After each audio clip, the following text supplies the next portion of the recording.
Tuscaloosa. Once again with Christian Miller taking him down. It's time for the Miller's Edge with Jake, New York what's up? Giants Good, what's going legend on? and South Carolina Hall of Famer Corey Miller and his son, 4-time SEC champion and 2-time national champion Christian Miller. Knocked down again. That was Christian Miller. Here is college football playoff national champion Christian Miller on Tide 100.9 and 12:30 a.m. WTBC.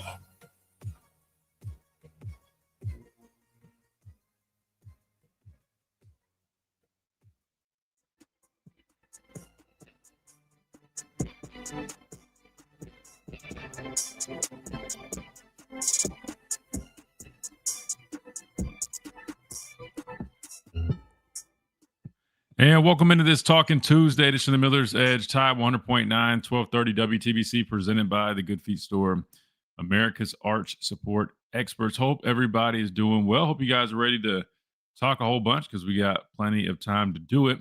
We talked a lot about the game yesterday. If you guys are ready to move on, we can somewhat move on. We'll have to bring it back up a little bit because remember, on Tuesdays we are joined by Clint Lamb of Cover Crimson at the top of the hour. So we'll talk with Clint. We got to get his thoughts on the game, and plus just kind of talk about what's next, right? That's the title of the stream. What's next for Alabama? We'll talk about that as well. So remember, be tuning in for that. 12 o'clock, we've got Clint Lamb of Cover Crimson. Plus, like we always do on a Talking Tuesday, we like to extend the invitation to you guys to join in on the conversation. 205-342-9904. You can call in if you guys want to do that.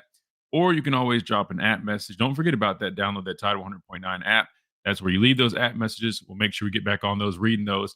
Or you can always come hang out with us on the stream at the Miller's Edge over on YouTube, completely free.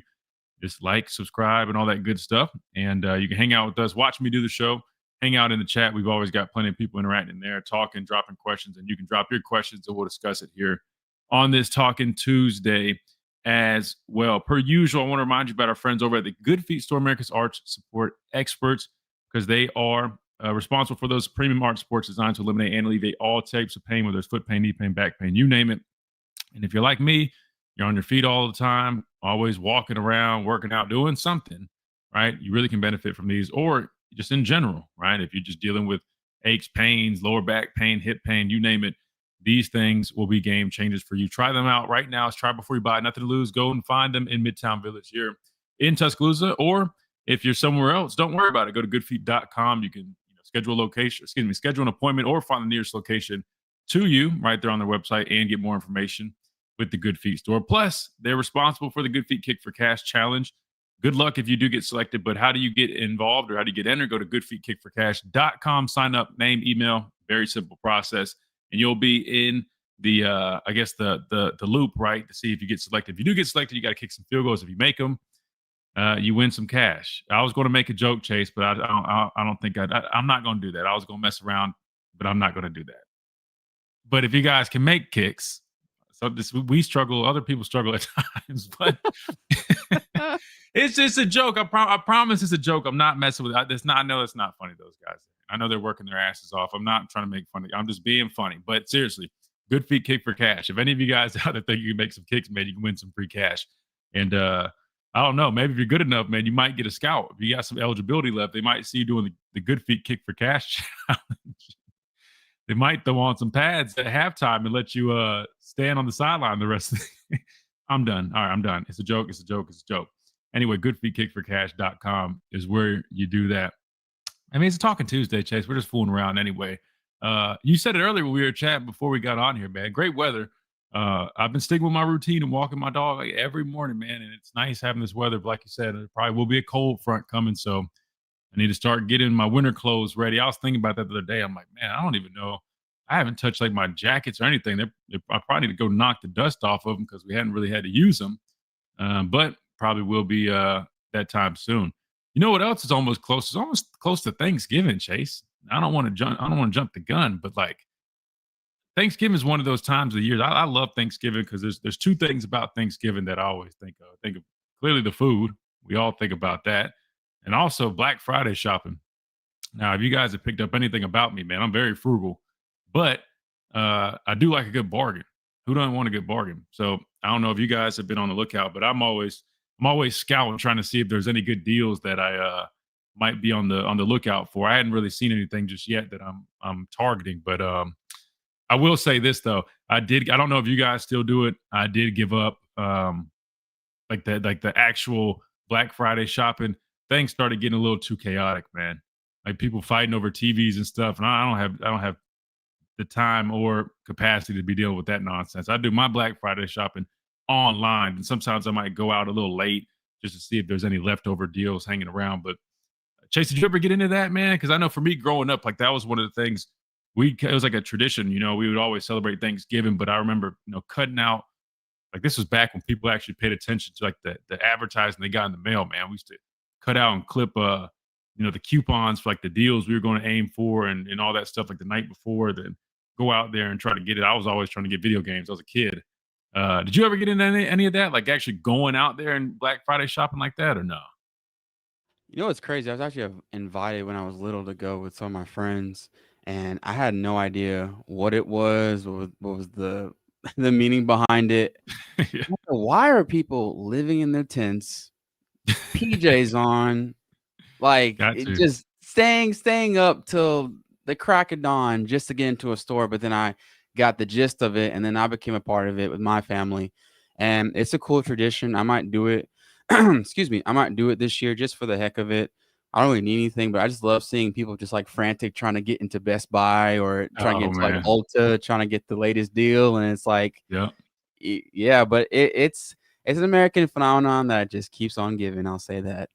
Yeah, no, and it's unfortunate it kind of got so chaotic that I was just like, yeah, I gotta stay away from it because people, I mean, like I'm like, man, I get the TV deals are great, but I'm like, come on, man. I mean, I've seen people in there like literally one person's on one end, another person on the other, like playing tug of war and stuff. I'm like, nah, it's crazy. I see Talking Tide in the chat. He said Cyber Monday.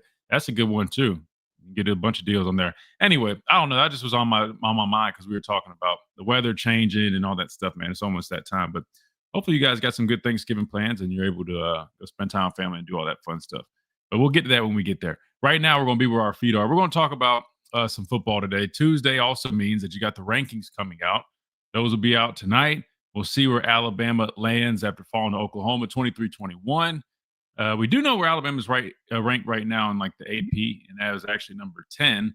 So still in a spot where you went out, you're still good, right? We already talked about all that, but just to reiterate, you take care of business the next 2 weeks in the regular season. I mean, you're like 90% sure going to be in the SEC championship, if not more.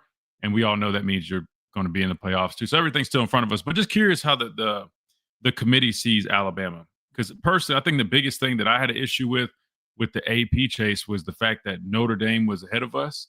That didn't make sense to me. Again, I think they're forgetting about the whole quality win, strength of schedule type deal because that just didn't make sense. But again, the AP doesn't really matter. It's the college football playoffs official rankings, which come out tonight. So if you guys want to preview that or give your predictions, I guess we can talk about that as well, and plenty more because I'm sure plenty more will be coming up. There's been some drama. I just want to throw this out there too before we hit this time out.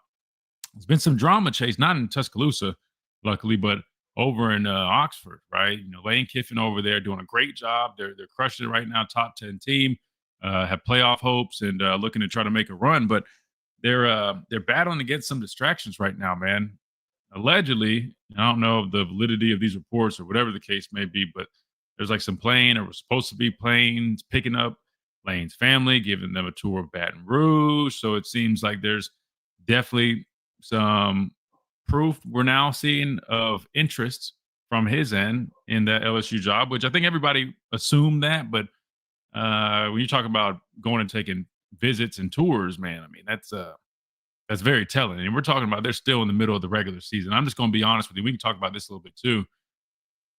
If I'm a player and I know my coach is kind of, you already know, like in the back of your head, like if jobs come up, like coaches, it is what it is. Like you understand that part, but part of it is kind of like, come on, man. Like, and maybe I'm just kind of, maybe it affects me a little bit different because speaking of Lane, I mean, when we lost in 2016, he wasn't coaching that game. He was our offensive coordinator that whole year until the very last game because he did end up taking a job.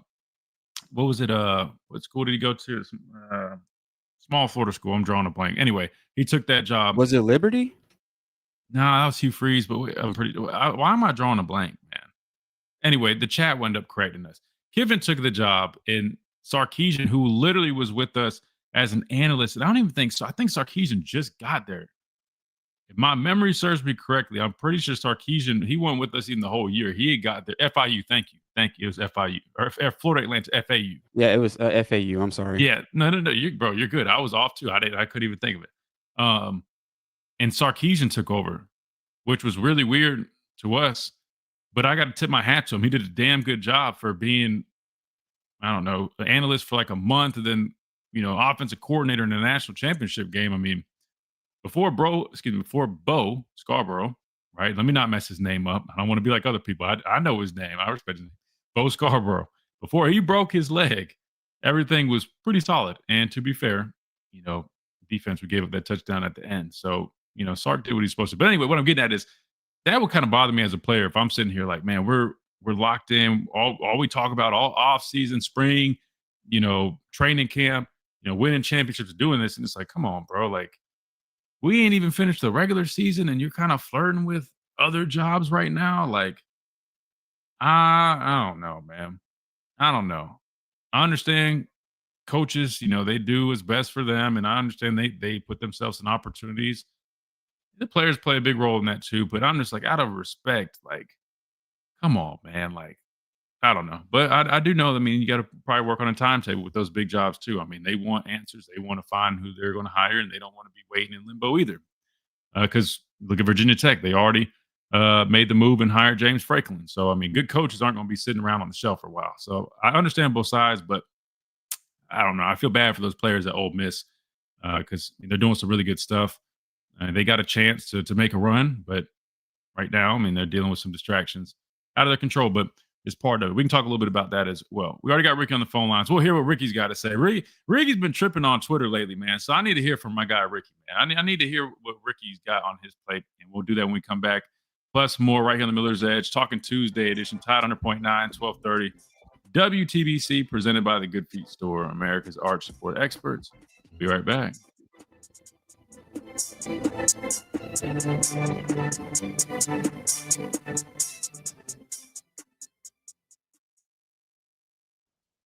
What's up, guys? Who we got in here? Happy Tuesday, Jake.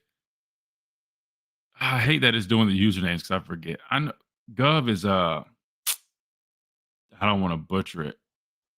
I hate saying Gov because I know the name, but oh man. Phil, what's up? Mike, what's up?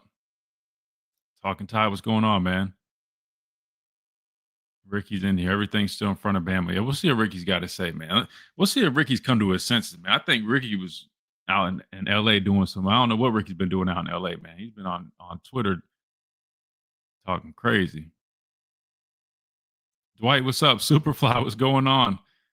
I had to just make the joke a little bit. I don't want to joke on our guys too much, but it was there for it. Sorry, I had to make a little bit of a kicking joke. He'll be all right. Talty will be just fine. He just needs to stop yelling at people like that.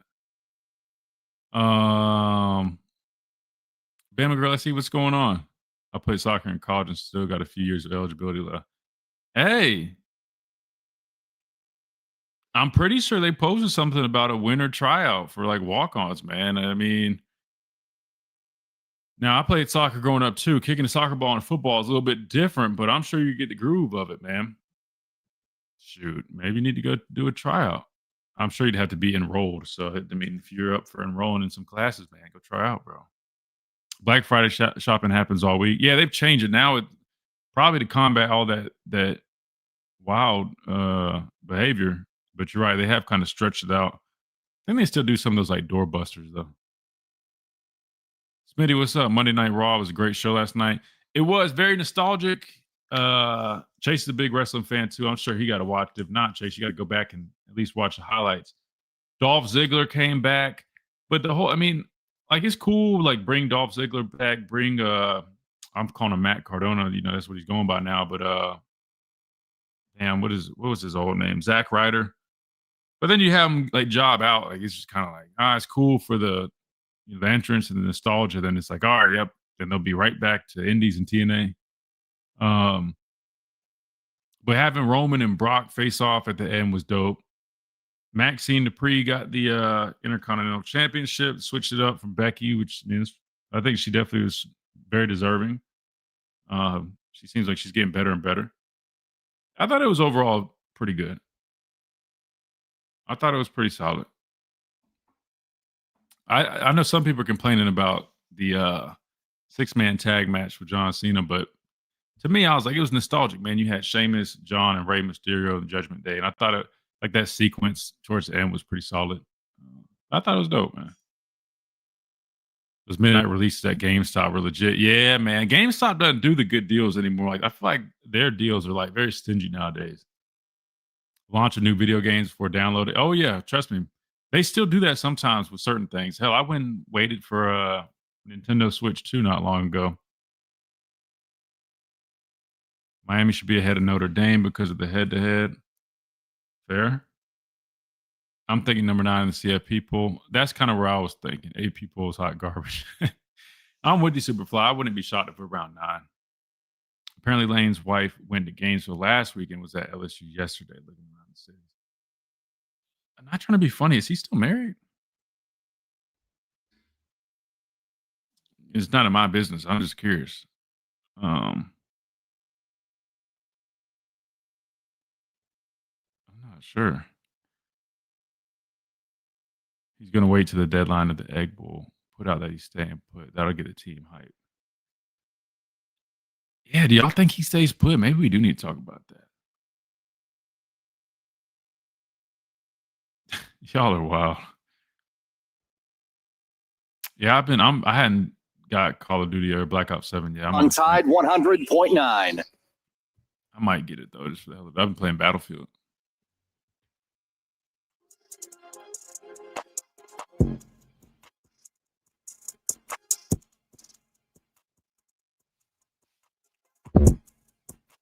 And welcome back into this Talking Tuesday. This is the Miller's Edge, Tide 100.9, 1230 WTBC, presented by the Good Feet Store, America's Art Support Expert. So we're going to talk about what's next for Alabama and some things still from yesterday. We got to listen to Kalen DeBoer from his press conference. We're going to get to all that stuff coming up. But it is Talking Tuesday. That's why I'm bringing up a number of topics. And I am curious about the whole Lane thing. I know a lot of people have been talking about that. And I can't figure out if he's going to stay put or not.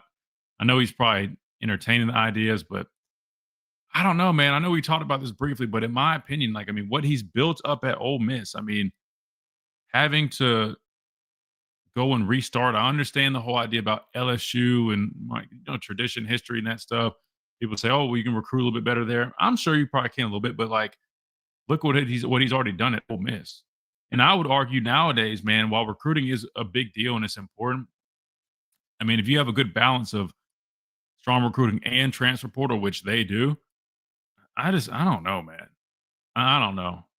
But we'll have to see. So a lot of people think he's just going to kind of entertain it and play that whole game and then stay put. I don't know. But I am interested to find out what happens, though. But it does seem like he's going to set up a whole LeBron taking my talents to type situation, whether that's actually leaving or staying put. But let's do this. Let's jump to the phone lines. I want to hear from Ricky. 205-342-9904. We got Ricky from LA. Ricky, welcome in. Man, what's going on? Not much, man. Tell me what's going on with you, Ricky, man. What you got? What you got for us today, man? All right. So, quick question. So, I guess not really a quick question, but Oklahoma's defense, right? I thought Kip Lewis, their outside linebacker, had a hell of a game. Yeah.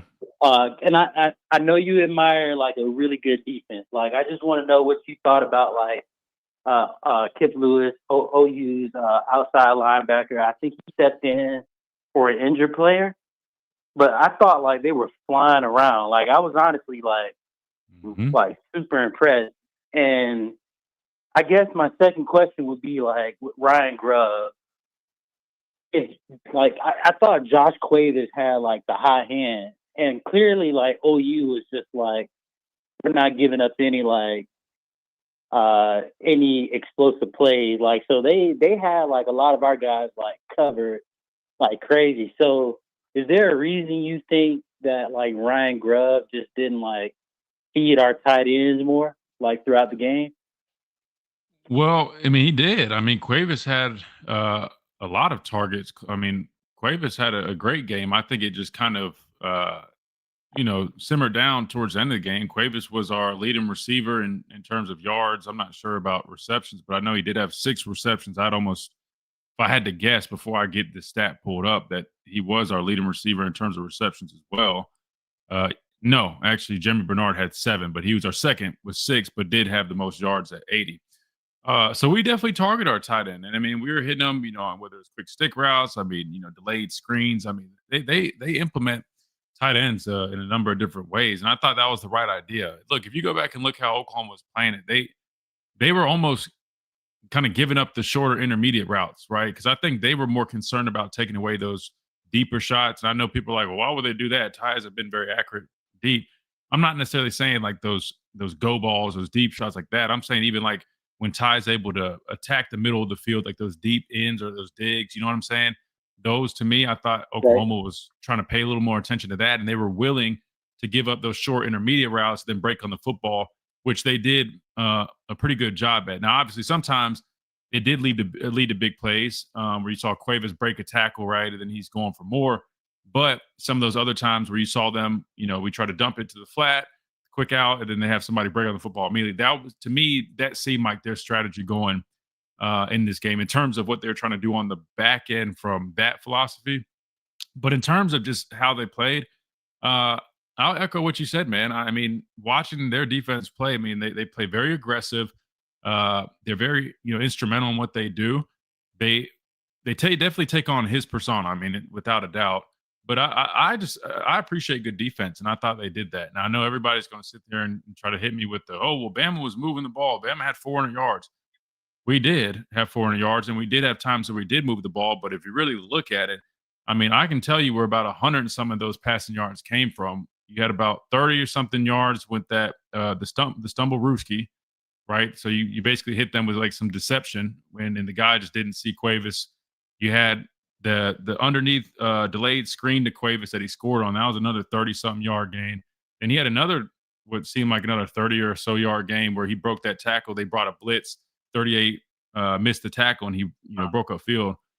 What I'm getting at is I think people are staring too much at the numbers and making it seem like we just were just running or just walking. It is a walk in the park for us going against their defense. And I didn't see it that way. I thought we definitely had moments where we did move the ball well, but then we had other moments where they stepped up big. And that's not to mention the turnovers that I'll just be honest with you. I know a lot of people, a lot of Bama fans have summed it up as like, oh, those are just mistakes on our part. But I would argue that they forced a lot of those issues. That pick six, I broke it down for you guys. They forced that.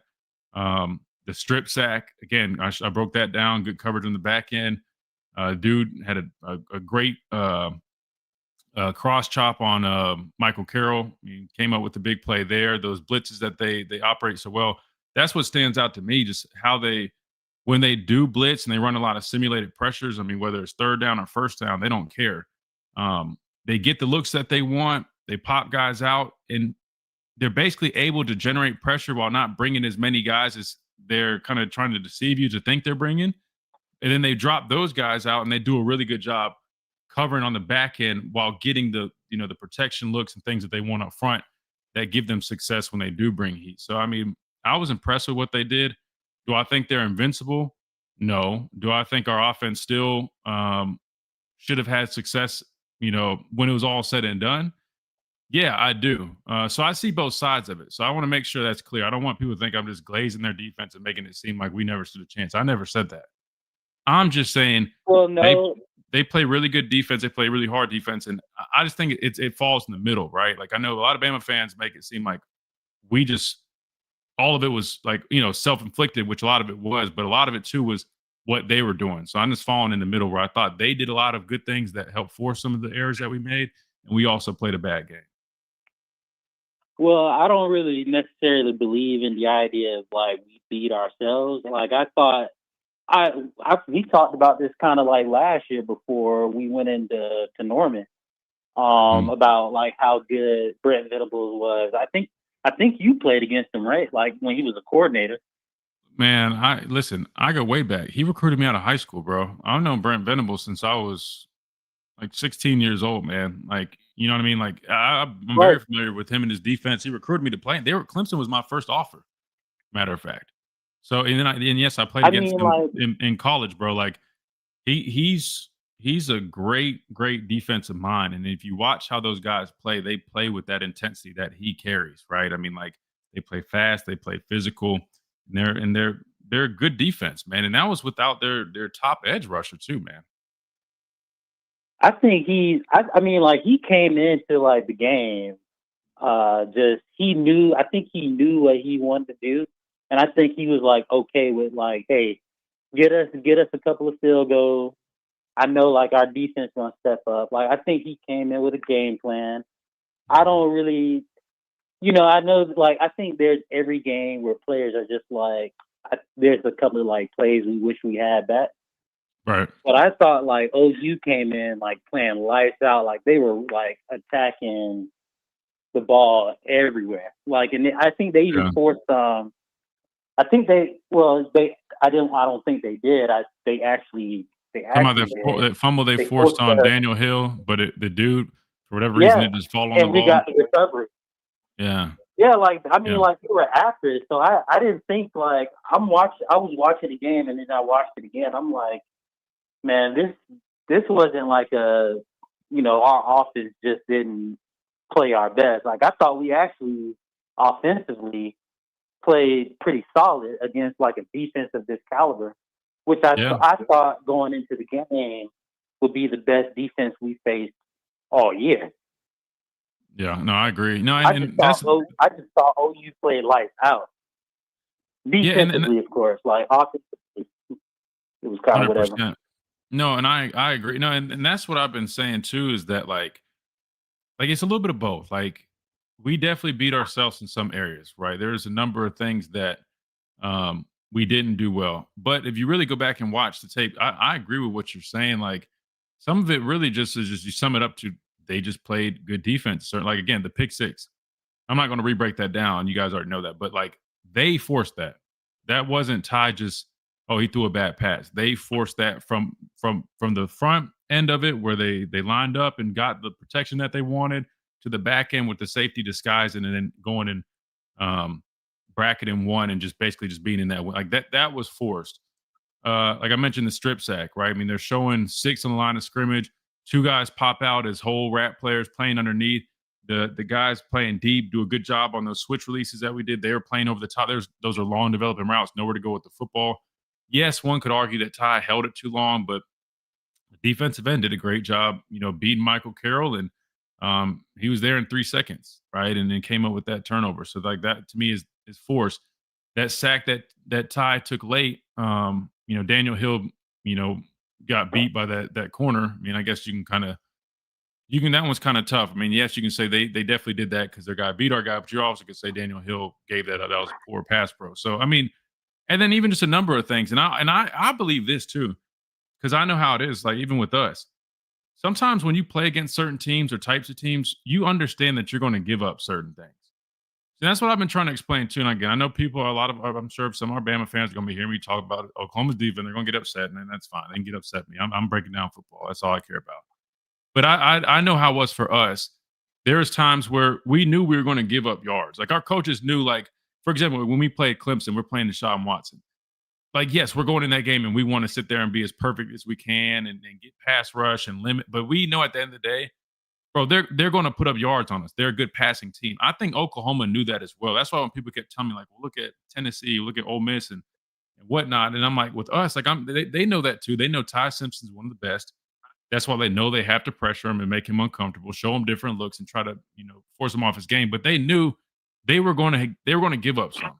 I mean, you're playing one of the best passing attacks in the country. So I just firmly believe that their whole thing was try to take away the deep part of the field the best they could, break on everything up front, and then bring as much pressure to throw him off his game and force stuff. And I think that's ultimately what they ended up doing in the game. Well, I got one more question before I let you go. Yeah.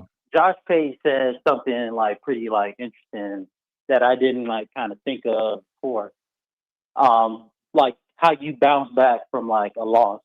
Now he said week 1 was different because after that loss, you know, like guys, he said like essentially guys' manhoods were being challenged, and I mean they called him every name under the book, and you know you got a reason to really be like mad like going into the season after that week 1 loss. This one he mentioned kind of felt different because defense did do everything they needed to do to win. Offensively, like if you just looking at stats, it's kind of like, well, why did you lose? So it's how do you think they bounce back mentally from this versus like week 1? That's a good question. I think the biggest thing is, you know, they can't over rely on external motivation like you were referencing from week 1. I think the biggest thing is you walk away and just know, you know, we did not play our best game by any means, and we still only came up short by 2 points. As solid as Oklahoma was in certain aspects, we also know that that was a pretty uncharacteristic of Alabama in terms of maybe not the last couple weeks, but what we had seen, the few games prior to that. And so I think the biggest thing for them is they just got to understand, like defense, they did what they were supposed to do, right? You don't walk away and just say, oh, we don't need to change anything, but you just walk away knowing like we're still on the right path. You know, we just got to keep turning up the heat. We just got to force more turnovers and keep our foot on the gas and get better and better, right? So defensively, I mean, that I don't think it's too hard to really respond from this one because they're just going to be ticked off that they played as well as they did, but they lost. If anything, I feel like they're probably going to turn the heat up on the offense, even like in the practice setting, and make sure those guys are on their game. Because I mean, right now, offense is the one that's not picking up the slack. I mean, that's evident. But I think from the offensive side of things, they just have to understand, man. Like, I know when coaches say like, oh, we're not far off. Like, I know it's frustrating hearing that, but I mean, they're really not like they really aren't that far off if you really think about it. Even going back and watch, like the offensive line did not like. I agree, with Ryan Grubb. They actually played pretty decent, especially given the guys that they were playing against. We just didn't execute completely, right? You know what I mean? You can't say like, well, the offensive line was pretty solid. There still was a guy or two here and there at times, or the backs have to be better. But at the end of the day, man, I mean, it's always like that in football. It's always going to be down to maybe one guy missing something. And I think if you really look at it, I mean, you protect the football better in this game. Even though you probably give up a few things here and there because Oklahoma's a good football team, you would have won the football game. I think we all can agree on that. Well, so, the field goal, the big six. Yeah, I mean, and here's the thing: like, the field goal was what it was.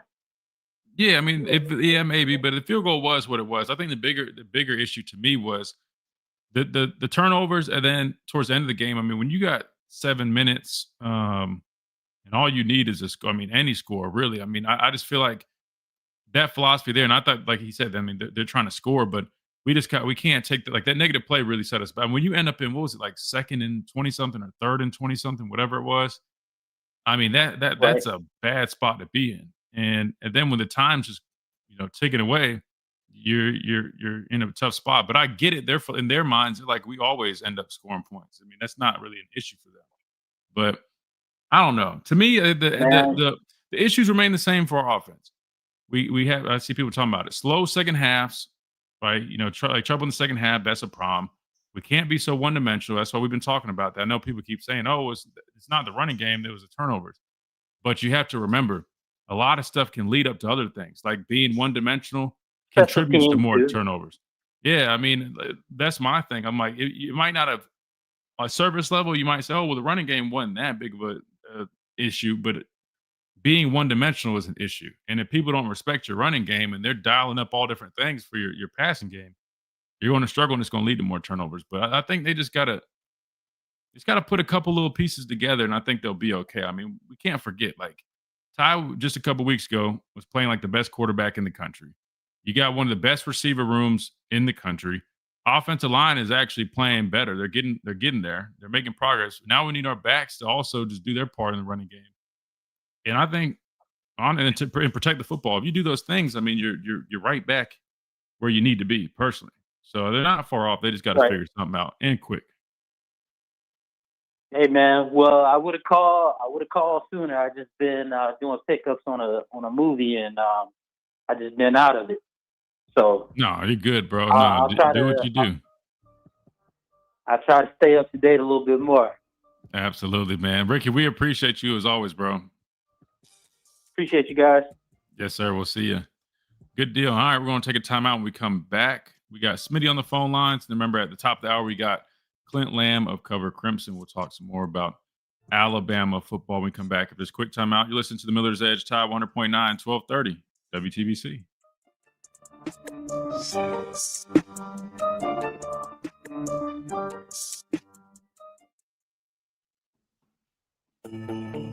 With Black Friday.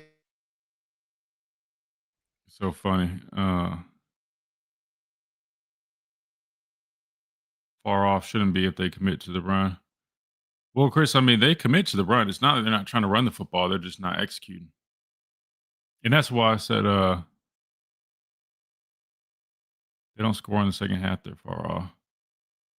No, second half, we need to be better coming out of the second half. That's why I talk about the middle eight, especially like our drives coming out of the second half. I feel like we never have effective drives coming out of the second half. But I personally don't think we're that far off. Like, we got some things we got to clean up, but I don't think we're that far off. I mean, again, you can't just deny or completely forget about all the things that we just were doing. I mean, just a few short weeks ago, everybody was talking about this Alabama offense with Ty Simpson being one of the best quarterbacks in the country, Jeremy Bernard, all this stuff. I mean, like Ryan Grow. I mean, like, you can't. I know. Trust me, you guys know me. I'm gonna call it straight, but you can't discount that other stuff. I'm just a firm believer. If you've done it before, you can do it again. You know what I mean? Now, I do feel like, yes, teams have more tape on us. They're able to kind of game plan us a lot better now, which I think that is part of the equation too. But I think if we could just find a way to execute better in the running game and be more balanced, get Ty to be a little bit more like himself, which I think will come with taking taking some of the pressure off of him. I think that'll help out a lot. I think Mac was the last pocket passer to win a natty. Ty's to run the dang ball sometimes. Yeah, I think he could definitely take off and scramble a little bit more, and that would be much better than holding it too long. 100%. Oklahoma defense did what they were supposed to do, and we did help them to a point. The thing that killed me was special teams. Special teams has been a problem for years. Yeah, special teams was definitely a problem in this game. Despite the turnovers and missed throws that occur, is the biggest issue. Oh, he's not a juggernaut. I disagree with that, man. Respectfully, I disagree with that. I'm not saying they're a juggernaut. It will depend on your definition. To me, juggernaut sounds like as if it's like impossible for a team to have success. I mean, we know that's not the case. But I think you're downplaying their defense ability. That's, to me, I mean, not even. I mean, the stats show that. But if you just watch how they play defense, man, they make it very challenging. But again, they kind of remind me of how we were, right? I mean, think about how dominant we were. That didn't mean we never. Think about it, we gave up like 400 passing yards to Clemson. Does that mean we were trash? That mean like we were? Oh no, everybody still talks about those defenses being the best defense. You can't get wrapped up in that, man. Like, especially when when you play a certain way, when you're aggressive, when you're doing certain things, like you're going to give up yards, you're going to give up plays. You can't just look at it like that. Oh, well, Tennessee did this, or you can't look at it like that, man. That's not how I look at it. I look at what they do across the board, man, and all the challenges that they present. That don't mean they're not going to get beat at times. I mean, they're going to get beat. They might give up some passing yards here and there, but yeah, I mean, I think too many people are just getting caught up in the yards and just saying, "Oh, well, look at nah." That's not how I rate defense, at least. Because I was on teams where we gave up 400 passing yards and we still were the best defense. And welcome back into this Talking Tuesday. This is the Miller's Edge, Tide 100.9, 1230 WTBC, presented by the Good Feet Store, America's Arch Support Experts. We got Smitty up next. Smitty, welcome in. Today. What's up, Smitty? Man, another day, another dollar, man. Decided to take a PTO day like I'm Kawhi Leonard, man. Nice. But here's the thing, right? It's some things that sometimes losing brings clarity. Because I remember Saban always said, you learn about more in a loss than you do in a win. And I think the thing that I learned was that this coaching staff has done a damn good job with this team this season. With the deficiencies they have, we talk about the deficiencies. We're like, you got some young offensive linemen. The run game is no explosion. And they still 8-2 regardless. And everybody, and then like Kane Womack has improved as a coordinator. And here's the other thing I think a lot of people don't talk about. They love talking about, you're just playing not prepared to play. When was the last time we complained about Alabama having too many penalties in a game? It's been a minute, man. That's coaching, right? That's coaching, right? For sure. Yeah. And so I think that certain things, you're seeing the imprint in this program. You're seeing they're doing things. And so you're not going to win every game. Because weren't you on campus? Weren't you on the team that year when Alabama had 5 turnovers against Ole Miss and the ball bounced off the guy's helmet to the Ole Miss guy's hand and Alabama still almost won the game? Yeah, we almost, it was like an onside kick at the end of the game. We damn near got it. We ended up coming back and just losing that game. Yeah, I remember exactly what you're talking about. Yeah. So sometimes things like that happen. You see it in the NFL all the time. We just lost the Beamer ball. It happens. But the thing is that you saw some good things from this team. And like I said, I don't expect national championships. I just expect making the dance and seeing what happens. Because if you just expect national championship or nothing, you're never going to be happy. It's true. And I'm just happy seeing the growth. And I just think that when people, every time Alabama loses, the people who don't like the board because he didn't grow up in Alabama, Mississippi, or Arkansas, they come out. But my question is, all these people talk about edge, being fired up. I don't know about you, but I ain't never seen Marcus Freeman cussing folks out, and he made a national title game. Ryan, they don't be cussing folks out like that. And I'm just thinking that, hey, maybe his method is working because we're seeing things getting better. Just because you lose a game doesn't mean your program is falling apart. You get what I'm saying? Yeah, no, I agree 100%. I definitely think, I think it's just that initial reaction, Smitty, which makes sense. I mean, nobody likes losing, and we all know our standard here, the expectations here. I mean, they're about as high as they can be. So I think right now you're dealing with a lot of that. People just initially reacting. It's like, oh no. And plus, I think it's the fashion in which we lost. I mean, I think if the turnovers weren't a thing, the missed field goal wasn't a thing, and I think it just was one of those games where it's back and forth, and we played a little bit cleaner, but we ultimately fell. I think that would be a little bit different too. I think it's more so people just looking at it like, man, we shouldn't have lost given how sloppy basically saying we played so sloppy, like we did that to ourselves. But like I said earlier, I think it's a combination of both. Like as sloppy as we played, best believe a lot of it was contributed by what Oklahoma was doing. Like we pulled up the tape, we've showed that. But at the end of the day, I'm with you, man. People have to understand. I mean, we're still very much in position to do everything. I mean, like literally, we could win out the rest of the way, and people forget all about this. Other than maybe people, don't like losing at home or it's homecoming. But other than that, winning solves things. And I guarantee you, if we go on and go win an SEC championship, nobody's going to be even talking about this game anymore. So I think we're just dealing with the initial rumblings. But yeah, and I know a lot of fans and some media is like, oh, Lord, we got to win at Auburn. House of horror. Guys, we had our stinker. I always say, just look at the NFL. Just for every team has a game like that where everything went wrong. And here's the thing. Alabama also had an emotional rivalry game at LSU. Oklahoma had a bye week, and we play a lot of teams coming off a bye week this season, And that's true. So that's another thing. And I think with this team, this coaching staff is squeezing every bit of juice out of this lemon. And I think long as you play your game at Auburn, handle your business, don't have penalties, don't help them out, we'll be all right. And fans, don't be nervous about making the SEC title game and losing it, because guess what? If Alabama enters that game at 10-2, and if they lose that game, I think they could beat Texas A&M if they play A&M. they're not going to drop them out because you just going to end the conference championship game, to be honest with you. you know, and they're going to say, we're not doing this anymore.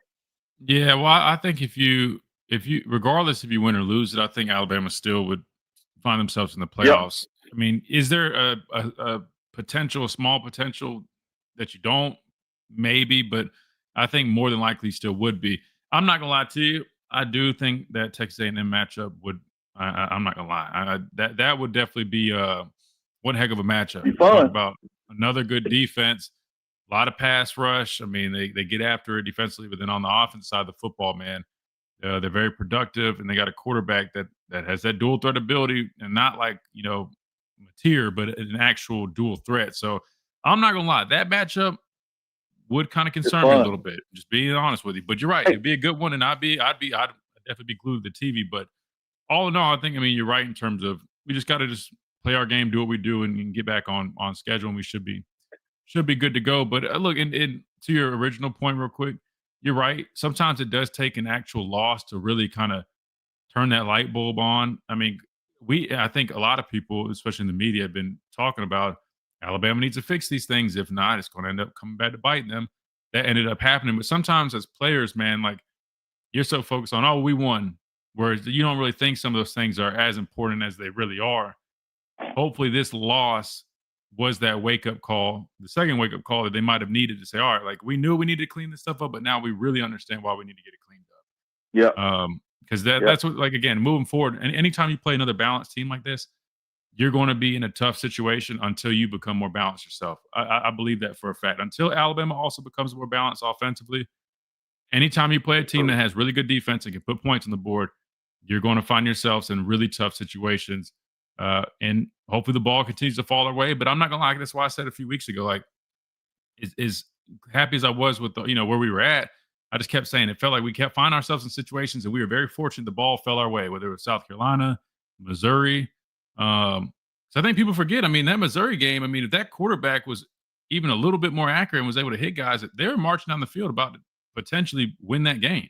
You know what I mean? So those are little things that you got to clean up. I'm going to shout out one guy, even though we lost the game. I know Michael Carroll got beat on the sack. That happens to everybody once in a while. But that effort he gave when that pick six, that says a lot about that young man and how they bought in. And I give him credit. And it's remarkable. He almost caught the guy. Okay, you have a good one, Christian. Yes, sir. You too, Smin. I appreciate it, man.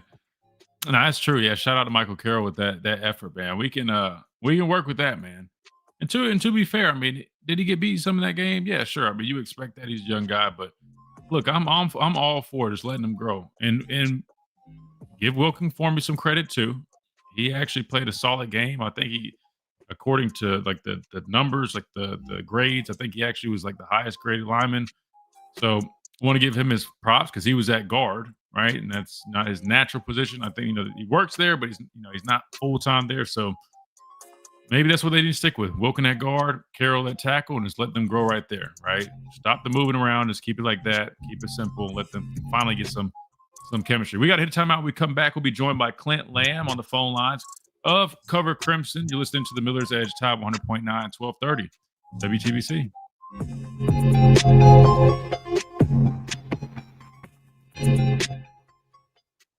At Tuscaloosa Mazda.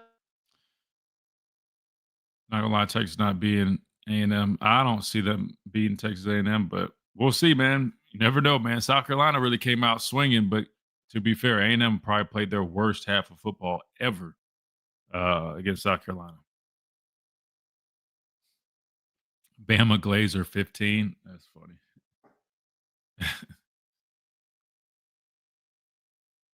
Let's see what we missed. What do you think is easier to fix quickly on a football team, offense or defense? Mike, I think it really just depends on the challenges, man. I don't necessarily think, just from my eyes, I think they're both equally as complex, or I guess in terms of just like the difficulty of trying to turn things around. It's a good question. I get what you're saying. And I think it also varies on the issues that you're dealing with, right? For example, is it more personnel based? Is it execution based? It really depends on a variety of factors. But I mean, if you're talking about with us here, I mean, what would be easier, like our running game, fixing that, or defensively trying to get more pass rush? I mean, it's just tough because there's so many perspectives. I could give you a number of answers. I could say, well, I mean, with the running game, there's always extensions of the running game. But if you mean like actually getting a true traditional running game, well, you got to look at your personnel. Like, is it the guys that we have up front? Like, do they have the ability to do what we need them to do? If not, we're going to have to find ways around it. We're going to have to find things that they can do well. It'd be the same situation for lack of pass rush. Do we have guys that can get to the quarterback? If not, what can we call to generate more pressure? Like, who can we move around to?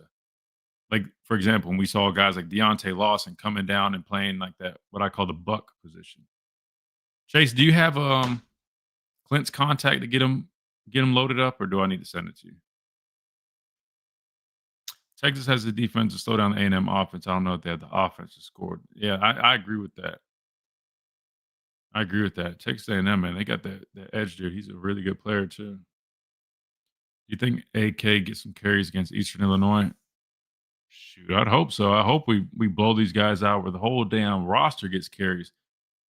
Only thing is, in terms of like the red shirt rule, I don't know. I think I saw something saying that they were a little they're close on that, hitting that point with the red shirts. So I don't know if I'm trying to think. I don't think he's played in 3 or 4. How many games has he played in? He got in what was it, ULM for sure. Did he get in another game, guys? Do you remember? Regardless, yes, to answer your question, yeah, I definitely think he gets some snaps. Well, y'all really are curious about AK. I swear, I feel like the whole fan base is talking about AK Deer. I'm just gonna be honest with you guys. I just know how it works, man. Like, if a coach is not playing a guy, like they see these guys every day, man. I just personally believe, I'm not saying it's like, oh, he's not ready type deal. I just think, number one, the running back position, yes, you rotate guys, but there's only so many carries to go around, right? I mean, at the most, you might see like 3 guys kind of get some carries. Really got 2, and there might be like a third down feature guy.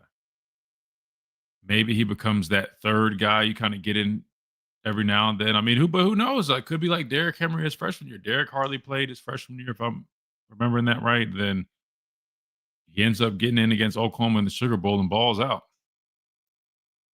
But just going off of what I know, how these coaches have talked about it, I just, if you can read between the lines, the way these coaches talk, I mean, there's nothing that they're seeing that would make them just say, like, we need to put this guy in over the likes of Daniel Hill or Jam Miller. Even though I know you guys are frustrated with Jam right now, I'm just telling you, like, if you guys read between the lines on what they say, I mean, like, the way they say, he's making good progress, and hopefully he can, however they word it, make a contribution sooner or later. However he said it recently. That's basically right on the wall. Is he's doing a good job. He's working to develop it, but he's just not there quite yet. That's what that means in terms of what they're expecting from what they want to see. 205-393-9149. Asphalt restoration. Watch him get in and like make some crazy stuff happen. Everybody, Tide 100.9 Tuscaloosa weather. A mild afternoon. The sky partly to mostly sunny. The high. Yeah, I agree, G. I think it's just, when it comes down to it, man, it's, again, it's a pecking order, and I just don't think he's quite really degrees. At that point, I'm James Spann with Which the is Alabama normal. Weather Network on Tide 100.9. It's 74 degrees in Tuscaloosa. This is you gotta have Miller's understanding Edge of on everything. You Tide might just think everything else. 100.9. All right, I got you, Jake.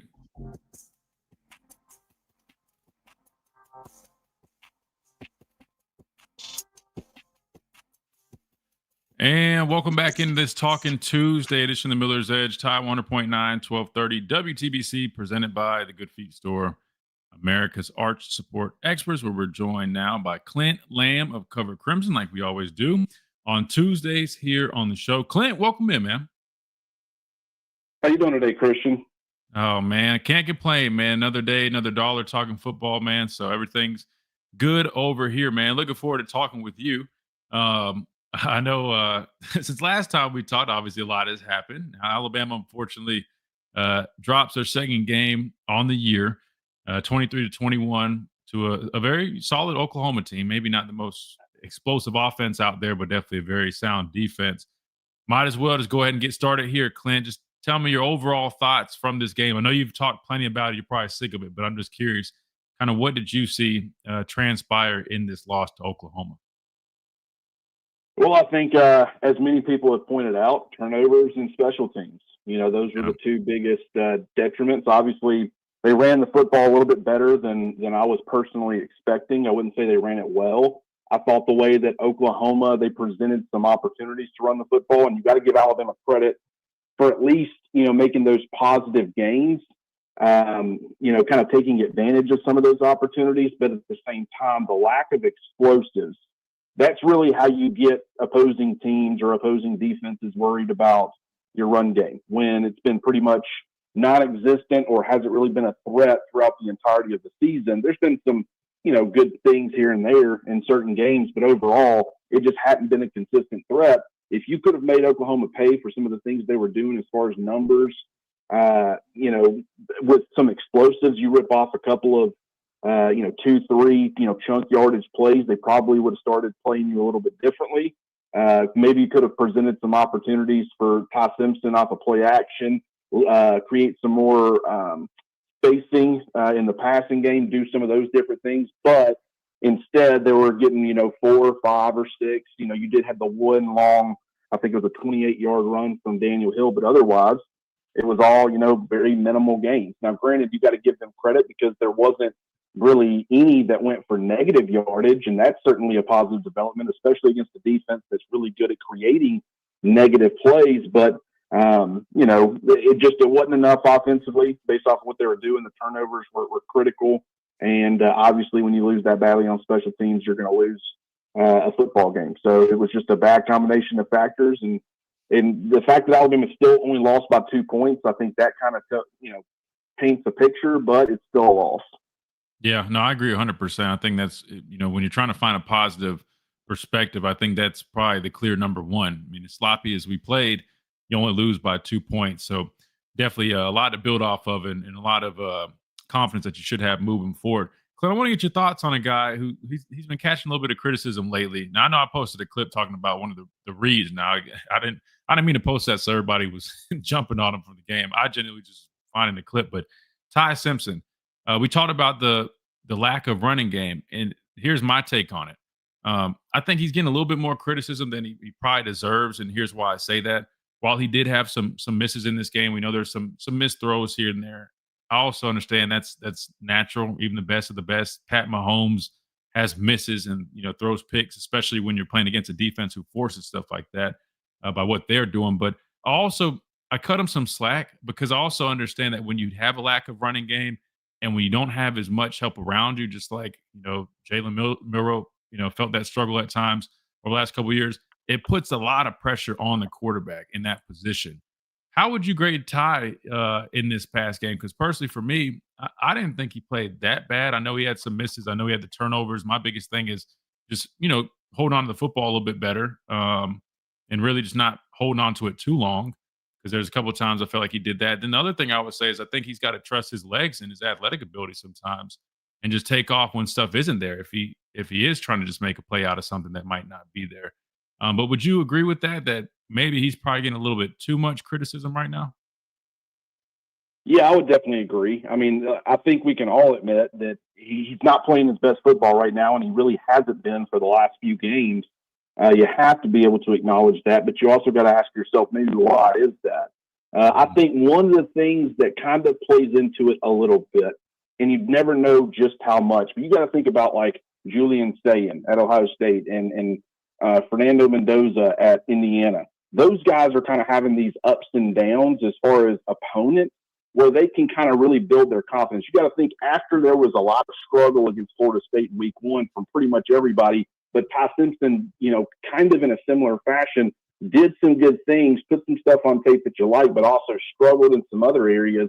he was able to get back out there against ULM, really build his confidence up, and then he was able to get out there against Wisconsin, who was just not a very good football team, and once again build his confidence up before they went into a bye week and before they started this really long, tough, grueling road. You talk about these other quarterbacks, and they kind of get these teams or opponents sprinkled in where what you would call a confidence-building opportunity.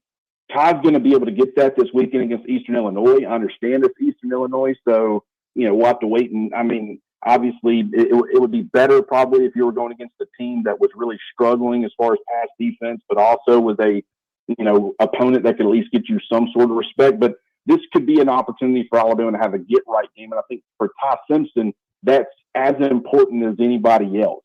Because when you're looking and watching him play, he's still doing some things pre and post snap, doing some NFL caliber operation as far as the offense, but some of the routine stuff, the digs across the middle of the field that he was making pretty routinely earlier in the season, he's not doing it right now, at least not consistently enough. And so I think that's been a massive part of, before when he was kind of playing Superman ball in the sense that he was kind of doing everything right, it felt like, you could kind of compensate for a lack of a run game or some of the other issues that you might be having. Right now, he's not hitting those things. And so I think it's really made when you talk about not having a vertical passing game, you talk about not having a consistent run game. It's just, now you're short to intermediate, anywhere from 10 to 25 yards. Now that's kind of hit or miss. You see more drives stalling out. And, I think that's creating a much less effective offense that's really affecting everything. So you can sit here and say, you can put it on Todd. I do think Todd's decline play, at least to an extent, is probably where you're starting to see that gap relative to earlier in the season. But you also can't blame him because you couldn't have expected him to sustain that level of play for the entirety of the year.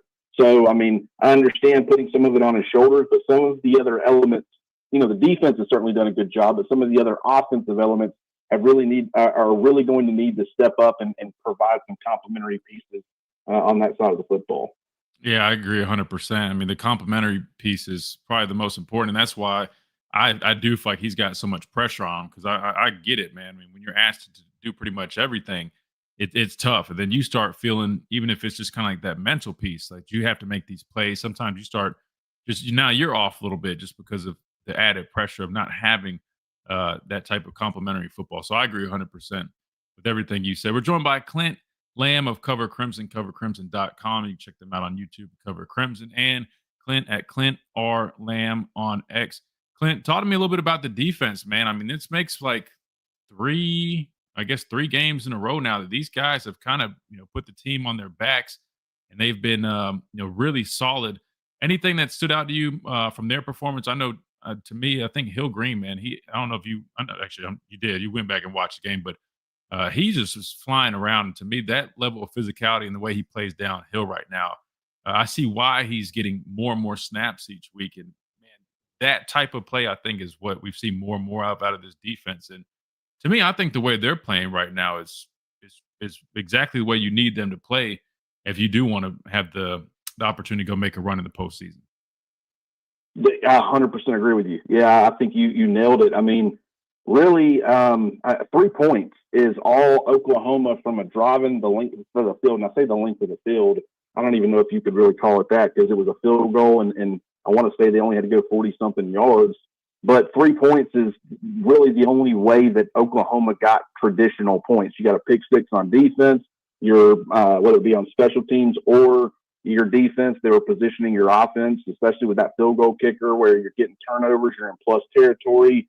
You get one first down, and now, you're in field goal range. It was just the defense, and give them credit because you got to think they only gave up one touchdown, and it was on a short field. But otherwise, when they were being put in those situations due to the special teams or due to the defense, they were, or the offense, they were stepping up to the plate and holding Oklahoma to field goals. And in my opinion, in those situations, that's a win for your defense. You can't expect anything more on those drives, majority of those drives than what you were getting.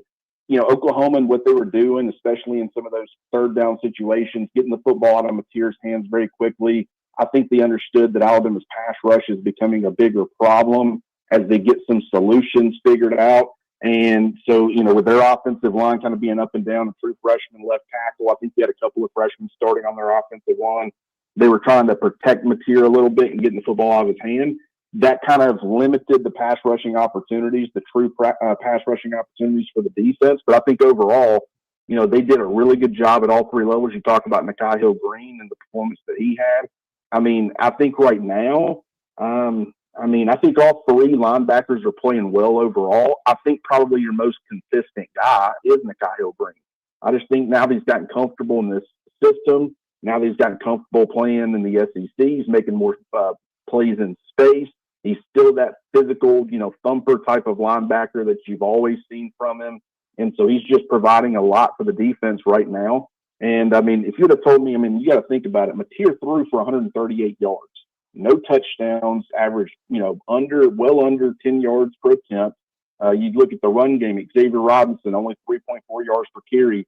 Mateer only averaged 2.3. Blaylock, the freshman, he averaged less than a yard per carry. If you would have told me all of those things going into this game, I wouldn't necessarily have said that I was, shocked by it, but I would have said, okay, Alabama probably wins and wins big.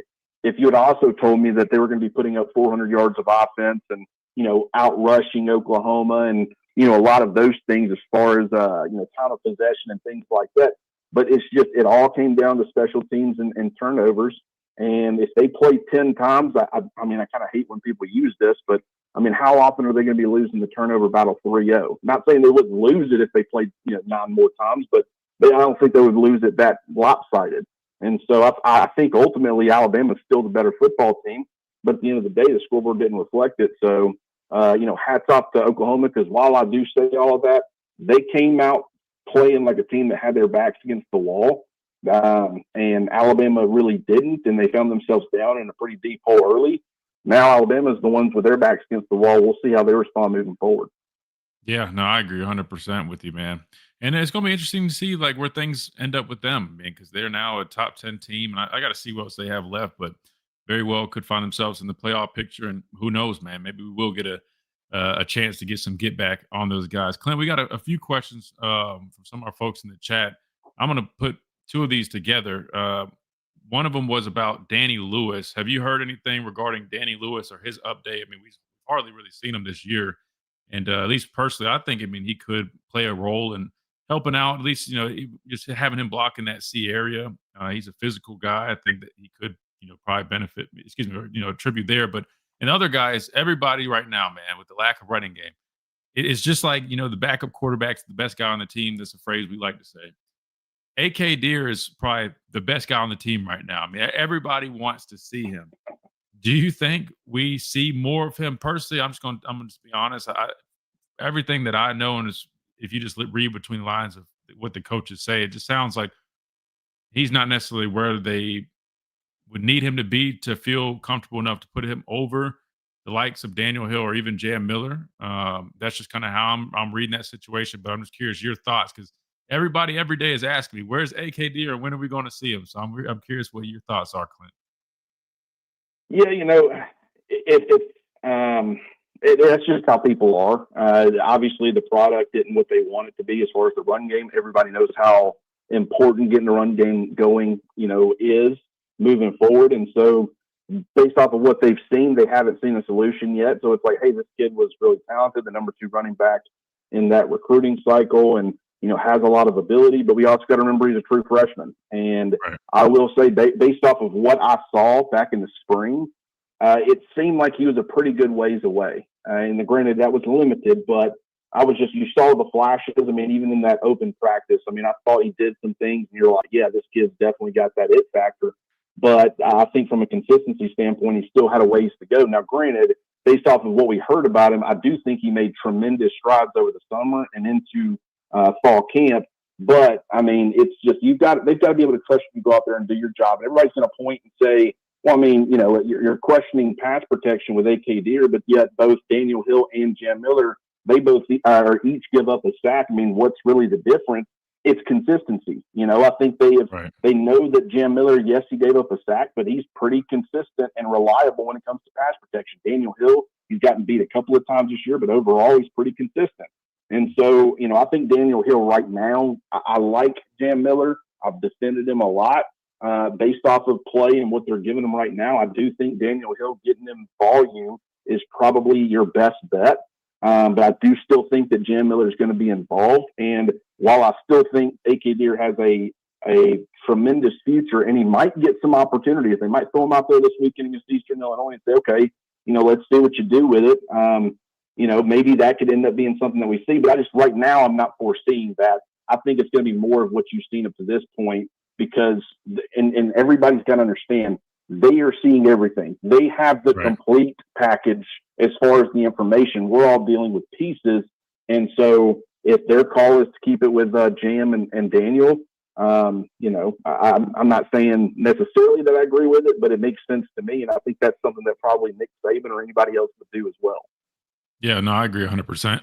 That's how I've always viewed it, just because I understand. I mean, even, when I was playing or even after, I mean, if a guy's not playing 9 out of 10 times, there's a reason or there's something that coaching staff sees that people on the outside might not. Now, there are some times, and I gave the example, to be fair, I mean, Derrick Henry his freshman year before I got here, but he didn't really play much his freshman year. And I remember he met with Coach Saban and ended up playing in that bowl game and had a big game against Oklahoma. So I'm sure there are situations where there is a guy that's on the shelf that probably could get out there. But I remember people used to ask me over the last couple of years about Keon Keeley, who I'm close with personally, and I just knew he wasn't ready, right? I mean, that just was the fact. He wasn't where he needed to be, but everybody was basing off of, well, coming out of high school, he was this. And I'm just like, everybody's path is different. I mean, I had to wait my turn, and I had to develop physically and learn the playbook and all that stuff before I was ready. So, no, I definitely agree with what you said there. Real quick, Clint, before we let you go here. Again, we are joined by Clint Lamb of Cover Crimson on YouTube, Cover Crimson, covercrimson.com, and Clint R. Lamb on X. Over the next 2 weeks, and this is a question from one of our folks in the chat, what do you feel like should be the biggest, or I should say, the primary focus for Alabama over the next couple weeks? What should they turn their attention to? We talked about the defense playing really solid, but I mean, I'm sure there's always things you can probably find there. But offensively and definitely special teams all around, what do you think Alabama needs to improve on over the next couple weeks? Well, I like what they did. It kind of came out of nowhere as far as the offensive line, but I like what they did as far as you had Parker being your full-time center, you had Caden Proctor being your full-time left tackle, but you had been kind of rotating 3 spots on your offensive line. That's a lot of rotation. Kind of committing to Wilkin Formby at right guard and committing to Michael Carroll and allowing them to play 100% of the snaps at right guard and right tackle. You still got some rotation there at left guard, but I think that the unit benefited from that. Now, it was still a new group, and Wilkin Formby still didn't have a ton of experience as far as playing guard, and Michael Carroll still doesn't have a ton of experience as far as playing and being the full-time relied-on starter. But I think, if you could continue to do that against Eastern Illinois this weekend, and then obviously you'll have another week of practice leading up to the Iron Bowl, you can maybe start to get some continuity with your offensive line. And based off of what I saw from Formby in particular, and really Michael Carroll too, because I don't care that he gave up the sack. And, to me, that's just a good player making a good play. But I think both of those guys, they showed a lot of promise. And I think the offensive line will be better in a couple of weeks if you kind of continue to commit to those guys. Not saying just, hey, forget about Jaden Roberts.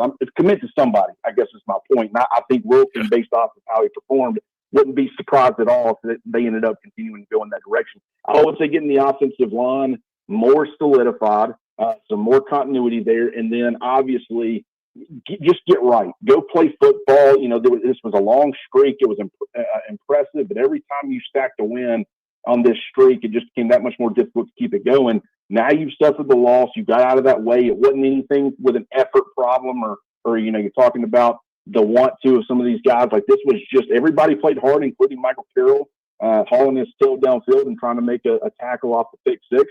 It was just they lined up and they beat you, and you did some things that hurt yourself. But they need to kind of this is a get right opportunity this weekend. Just go play football. Continue to try to get back on track for your Ty Simpson, and obviously the best that you can try to figure out that run game. No doubt about it. And yeah, and I liked that that group that they went with offensively in terms of the line, because I said a few weeks ago, at this point, I think Michael Carroll just let him get his feet wet. He's going to learn as he grows, and I think just the more experience he gets, the better he's going to be. I mean, he's got all the tools. He's got the right attitude. He plays hard. I think I saw you tweet that clip of him giving effort. One of our callers mentioned that. I mean, dude was busting his ass running down. Love seeing stuff like that, man. So I mean, they got a good one in him. Yeah, they got a good one in him, man. He just is going to learn and grow and get better. And I think that unit will just keep meshing as long as they can finally find one group, or at least for the most part, one group. Because I think Dewberry was in. I don't know if they still rotated left guard a little bit. I'm sure they probably did every now and then with what's his name, 56 Vandermark. But who knows? But you're 100% right on all that. Clint, before we let you go, man, tell all the listeners how they can keep up with you and find all that good stuff you're putting out there. Yeah, just, Cover Crimson Podcast Network, wherever you listen to your podcasts, Apple, Spotify. Got a YouTube channel, obviously, Cover Crimson, and then also on Twitter or X at Clint R. Lamb. Christian, as always, brother, I appreciate you. It was great talking to you again. Hopefully we're, obviously, we should be feeling pretty good for next week's show, but a big game coming up, both against Eastern Illinois and Auburn. So looking forward to talking to you in the weeks to come. Oh, no doubt, man. Definitely looking forward to it, Clint. We appreciate you, man. Absolutely. Good talking to you, buddy. Yes, sir. Roll Tide. Good deal. That was Clint Lamb of Cover Crimson. Always appreciate his work, man. Does a really good job with his breakdowns, all the content that they put out. Again, at Cover Crimson. You can follow him, like you said, or subscribe, I should say, on YouTube, and then as well on X at Cover Crimson and at Clint R. Lamb for his personal page there. All right, we got to hit a timeout. When we come back, we'll respond. I'm not sure if we have any calls lined up. If we don't, feel free to hop on here, 205-342-9904. I know we've got to get to Coach DeBoer from yesterday. We'll run that interview. It's about 8 minutes or so. It's not long. We'll listen to that and keep on rolling on this Talking Tuesday edition of the Miller's Edge, presented by the Good Feet Store, America's Art Sport Experts. Quick timeout. We'll be right back.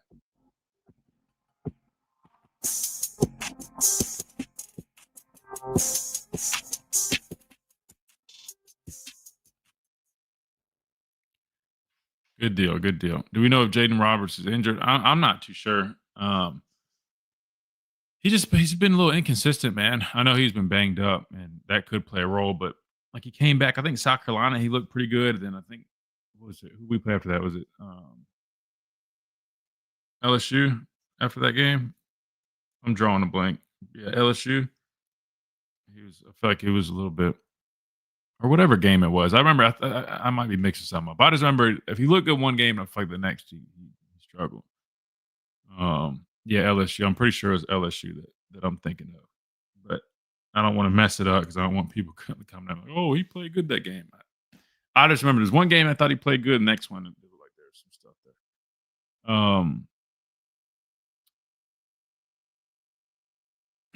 I could listen to Clint talk about him all day. That was a great interview. Oh yeah, man, Clint's great, man. He does a really good job. He does a really good job, man. You can tell he spends a lot of time doing his due diligence, doing his research. Very knowledgeable. Watches tape, not just reading numbers on a page, man. That's why I really like talking to him, because I mean, he definitely does all that, which is good. No offense to people that are reading numbers. You get what I'm saying. We like breaking stuff down for really what it is. Sometimes it's hard for me to talk to people that only just go off of these numbers and metrics nowadays. Because analytics, I get it. Analytics are big nowadays. That's cool and all, but at the end of the day, man, football is played between the lines. So I prefer to go off what the eyes tell you, not just what a computer's saying. What I'm getting at is, man, Clint watched a lot of football, man, a lot of it. You can tell by the breakdowns that he's doing. He's always very knowledgeable with what he's talking about. Is Amir Formby's more suited to play right guard? I was going to say that. I just don't think Formby looks real comfortable being on that island at times. And I feel like, that's really, when you talk about the difference between right guard and tackle. Tackle, you got to be comfortable playing on that island, right? You don't have that help. When you're at guard, you're covered up. You got a center to your left or vice versa. You're between the center and a tackle. So you have a lot more help. And I think he kind of fits that. Same with, even Proctor. I think at the next level, Proctor would make a much better guard. Because the guys he's going to be like, we talk about him struggling with speed in college. I'm just telling you guys right now. If he got lined up on a Micah Parsons, Brian Burns, who's my teammate, my draft mate, I'm just telling you right now, that's a whole different animal, bro. That's a whole different animal. His first step seems slow. Which one? Carter's way too slow to play to protect. Yeah, and it's crazy because he's got good footwork, especially being 360 pounds. But the problem is, man, you got to maneuver in that space. Like even his kick step might not be bad. It might be decent, but like once you're in that space, like I mean, like I'm just telling you, guys, like if you guys go watch like Brian Burns, who's second in the league right now in sacks, behind Myles Garrett, who's literally having an insane year right now. I mean, Burns will put you on a blender quick, bro. like, I'm telling you what I know. I'm not saying he couldn't play tackle. He probably could, but I think he's much more suited to play guard. But I like. I mean, and it's funny because I think Michael Carroll didn't play tackle until he got here. So I mean, he's still learning himself. I think Michael Carroll's going to end up being a really good player here, without a doubt. He's just learning and growing. But he's going to be really good. So we got the Kalen DeBoer interview. We'll get to that. I'm trying to think if there's anything else we need to hit or we haven't hit. Chase, do you want to do like some type of like combining the breaks since we're coming back and it's already 12:30? Just tell me, type in here what time you think I should get out to kind of get back on schedule. Appreciate that, Gov.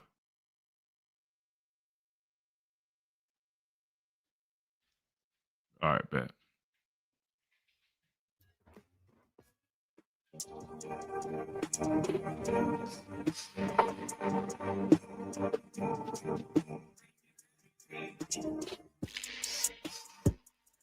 And welcome back into this Talking Tuesday edition of the Miller's Edge. Tide 100.9, 1230 WTBC, presented by the Good Feet Store, America's arch support experts. All right, so we just got done talking with Clint. Again, big thanks to him joining us. He joined us on Tuesdays here on the Miller's Edge, top of the hour, and always a good segment when we get Clint on here, man. He does a really good job breaking down the game and what goes on, and he's a wealth of knowledge when it comes to Alabama for sure. So big thanks to him for joining us. We're talking a little bit about the running game, per usual, man. I feel like we always do. We will continue to do so.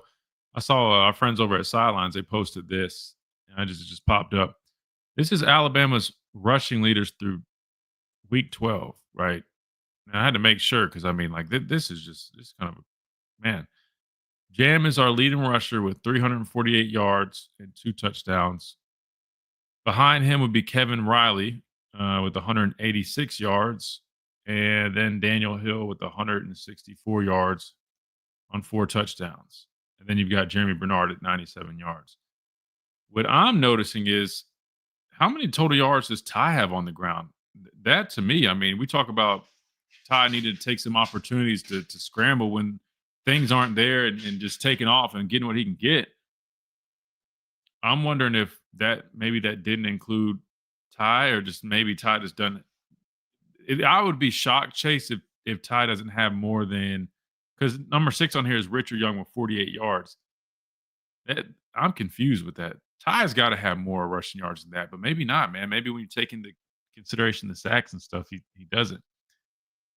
But then you look at it, he had a couple runs in this past game, and I'll be honest with you guys, I wouldn't be mad if we implement a little bit more quarterback design run in our offense. I think that could be a potential to help open some things up. Here's why. You saw how it had an effect in this past game. People weren't expecting Ty to keep the ball. He keeps it. Big gains there.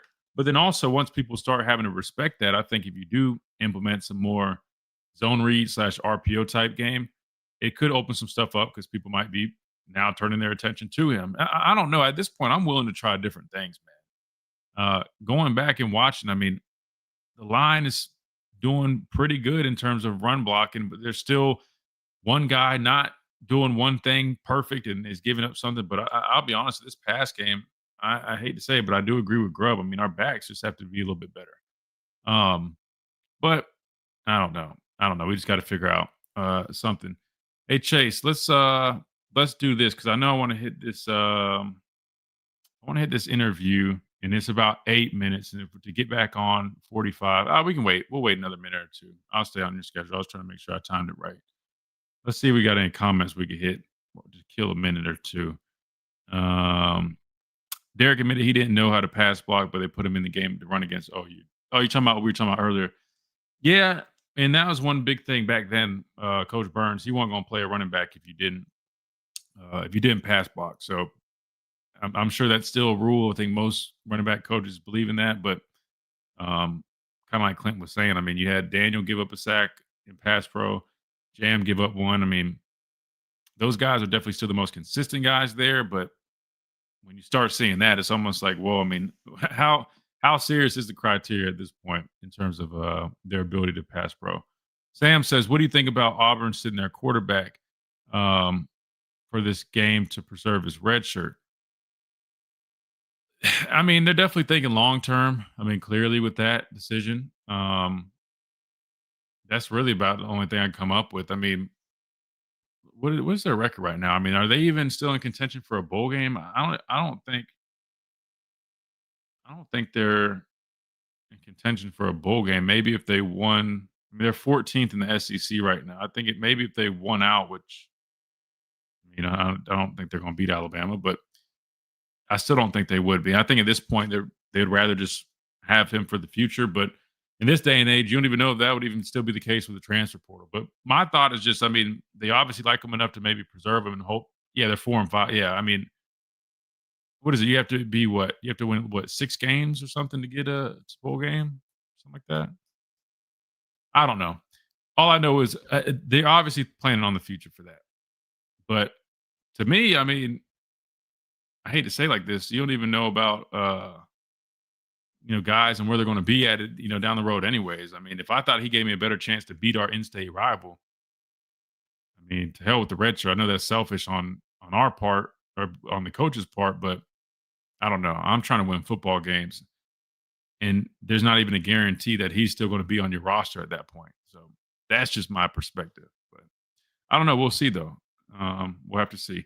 All right, let's do this. Let's hit our timeout, get back on schedule. When we come back, we'll hear from head coach Kalen DeBoer, who had his press conference yesterday. If we still have some time left, we'll probably hear from Kane Womack as well. And then if you guys want to jump on here, feel free, 205-342-9904. We'll do that when we come back right here on the Miller's Edge, Tide 100.9, 1230, WTBC.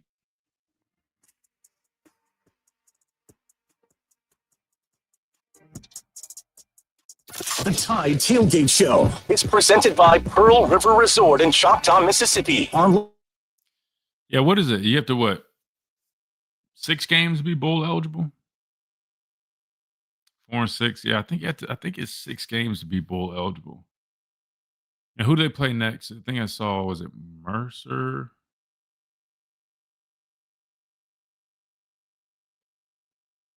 I mean, if you think he'll be around the program, I mean, I definitely understand redshirting him, but I mean, didn't he play pretty good? I got to go back and see. I didn't watch that whole game, but didn't he play against Missouri? Or not Missouri. Who was it? Who was it that they played recently? Where Vanderbilt. Did he play against Vanderbilt? Was that him? They almost won? Let me go to their box score. Sorry, I'll be honest with you. I don't watch a whole bunch of Auburn. I've seen a couple games of them. Yeah, that was him playing against Vanderbilt, right? Yeah. Yeah, I mean, yeah, I saw pieces of that game. He looked good in that game. Like I said, I guess it really just depends, man. I mean, if he gives you your best chance to beat Alabama, again, I'm just speaking hypothetically from that perspective. Obviously, that's not what I want. I'm just saying if I was on that end and I'm trying to beat our in-state rival, and he gives us that chance, personally, just because of the transfer portal and all that stuff nowadays, I probably would just play him. Wait, hold on. Wait, no. Wait, but that guy's a senior. Wait, hold on. Maybe I'm confusing something. Are we mixing that guy up with somebody else?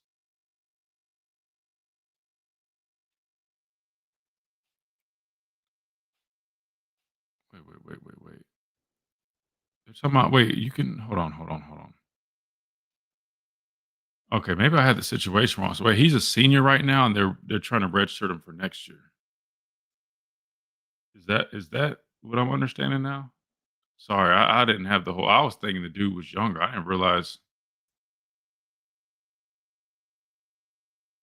Hold on, my bad, guys. Let me read up on this real quick.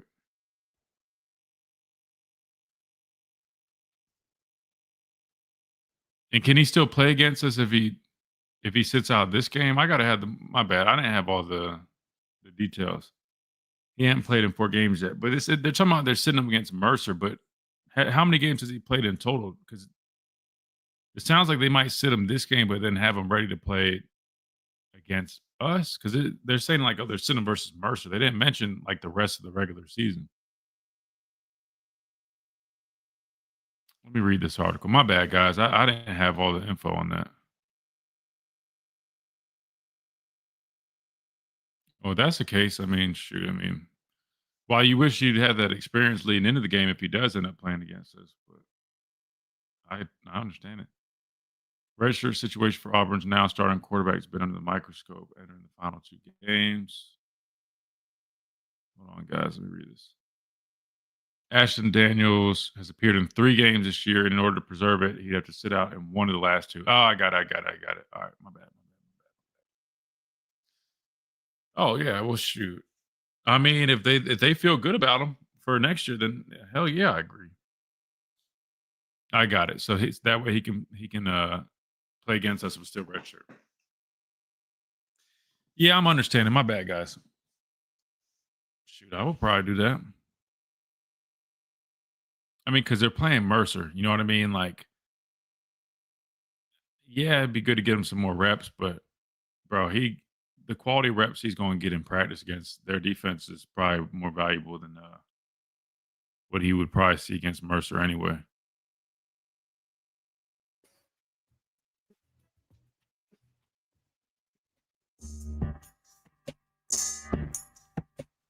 And welcome back into this Talking Tuesday. This is the Miller's Edge, Tide 100.9, 1230 WTBC. Real quick. All right. So now I have the whole context. My bad.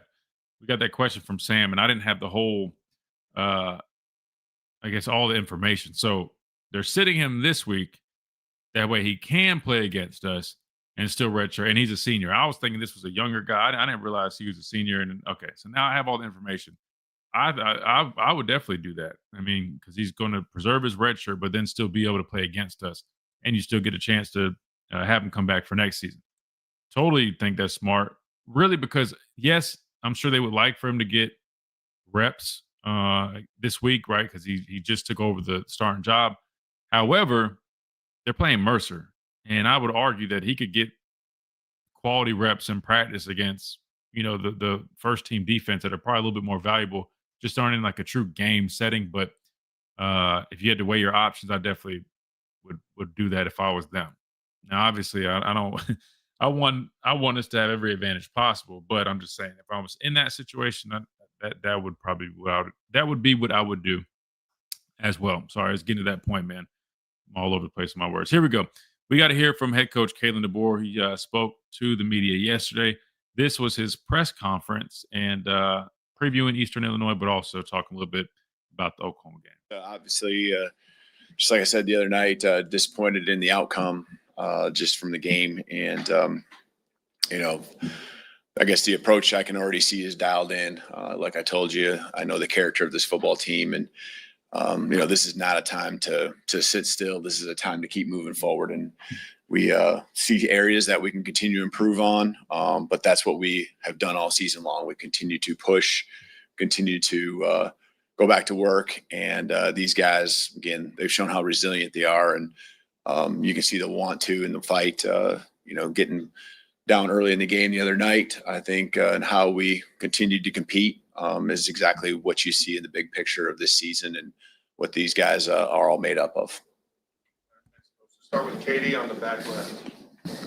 I think Saturday was the first time this year that y'all have used 2 players back in punt return. Just kind of, was that something y'all saw from Oklahoma that you wanted to try, or is it something they've been kind of building towards all year that it was something you wanted to try on special teams? Well, their punter was a little erratic. He hit long ones and he did short ones. And so some of the short ones, what would happen is they would roll out. and end up being longer kicks because you play for the long game. And so I thought, our guys did a good job of the fielding part. Obviously, we had a turnover, which was a big deal. And so, from a schematic standpoint, that was a lot of the reason for that. And so you saw some of the ones that went longer. Ryan got his hands on those. And obviously, field position plays a little bit of a role in that, but there were some shorter ones too. And so, I felt like from a schematic standpoint, what we were doing made sense. The arrival of Charlie.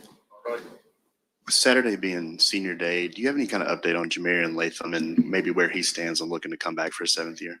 Yeah, nothing as far as what the future holds. I know we'll continue to talk with him on that here. And obviously there would have to be something that's done from the NCAA level to get that year as well. Same side, right in front of you. Yeah, the extended time of Wilkin at guard and Michael Carroll at right tackle. What did you think of kind of what they did together? Yeah, I think they did a pretty good job. I thought there was things where our execution was certainly improved. And I thought Wilkin did a nice job getting off the ball in some areas. There's a goal line play that I really felt like he really had a low hat and showed some things that he's continued to work on. And Michael was out there competing. He's going to give everything he has. There's no doubt about it. He doesn't look like a freshman, and he's played a lot of snaps this year that are meaningful. And together, I think those guys had a good week of practice. And again, it wasn't perfect. Things that they could have been better on, but there was a lot of success that they had together as well. Jump over to the front left, Colin. Hey, Kalen. 2 questions, if I may. First, was Deshaun Jones available against Oklahoma? And if so, why did Red Morgan, take the snaps at Husky? He was available, but he had a good injury the week before in the game. And that definitely limited a lot of his practice throughout the week. And so that gave Red more opportunity. Day was available if we needed him. Go to Jones, right in the middle. Coach, you addressed the mechanics of the missed field goal on Saturday, but after the missed field goal, the television cameras caught Connor Talty kind of getting upset with David Byrd and the placement of the snap. Just what's your reaction to that, and really what's your message to the entire unit as they look to improve? Yeah, we're all competitive, and those guys are competitive, and they want to make that kick and have the execution be at a high level. And every single one of those guys are always taking ownership. But obviously in that moment, Connor's a competitive guy, and he knows how important those points are. And, the response and everything like that. Not exactly what you want, but it's also an understanding of, how important it is to these guys. And they work together relentlessly in practice. I see it. There's a cohesiveness that these guys have. And so, in the locker room, I think they got that resolved very quickly after the fact, and we're ready to go out there and execute more throughout the game.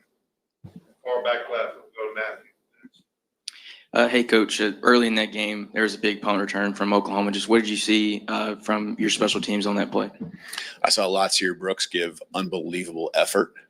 From flying down the field, probably 50 plus yards to almost getting the guy down and then rolling and getting right back up and chasing probably another 50 plus yards the other direction. I think that guy right there gives so much and has been so productive in the special teams all season. I think there might have been about a split second where 1 or 2 guys hesitated, and that allowed for a couple of blocks or just missed tackles. And then we lost a little contain. We knew in the return game, once he got rolling, he had some good speed, and we've done a great job against returners, but it's that one time when you flinch. And I don't know if we flinched, but we hesitated for a second and thought he was going to be down, and the blocks got back on us, and that's what happens, and it was a big momentum shift early in the game for them. That certainly, got them 3 points, and we understand what the difference in the game was. And so there's a few of those one-off plays that were the difference in the game. On the far left, we'll go to Theo next. Coach, really big game for Josh Cuevas. We had the big reception by Edwards. Do you think tight ends can play a bigger role in the passing game moving forward? Yeah, I think both, in particular, Cuevas and Caleb do an amazing job. And that tight end position's always been important to our offense. It's not just the pass game, but it's the run game, and the ability and the flexibility these guys have to line up wide, be in the core, move around. It's not just physical, it's mental capacity to do all these things. Josh is a stud. You see him on the one play, make a guy miss in the flat, toe the sideline, and then, lower the shoulder at the end of the run. It's just the competitiveness he has. And Caleb, just continues to get better. You can see him with pad level for a tall guy, continuing to work at it. He's got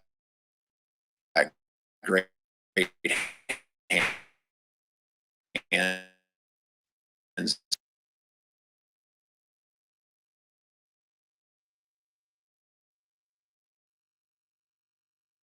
He's been, you can consistently count on with our tight end core, but those two certainly get the brunt of what we do as far as the reps. All right, last question will be from Emily Grace, front right.